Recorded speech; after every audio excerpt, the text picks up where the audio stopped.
Now, when I arrived in NIA, para bang business as usual yung gusto nila, no? Pati yung dating ginagawang hindi tama, tuloy-tuloy.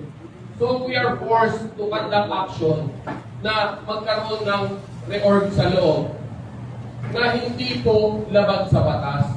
Yan po ay prerogative ng management.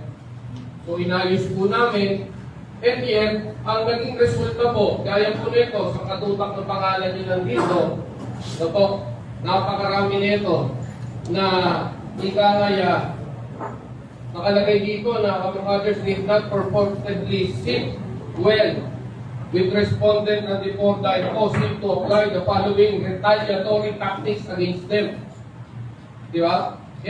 Itong nilagay na to, napaka-mali po, no? Napaka-misleading. Para bang gumaganti ako sa mga tao.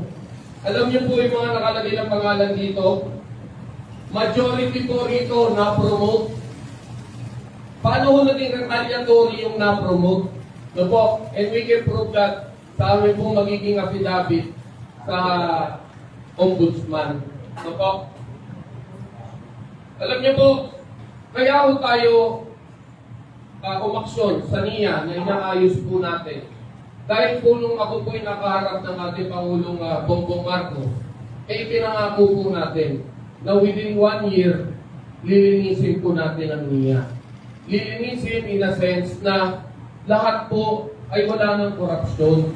Lahat po ay magtatrabaho ng tapat sa taong bayan. Lahat po ng pondo natin ay magiging tamang ginagastusan lamang. Ganun po ang direksyon ng inyong lingkod.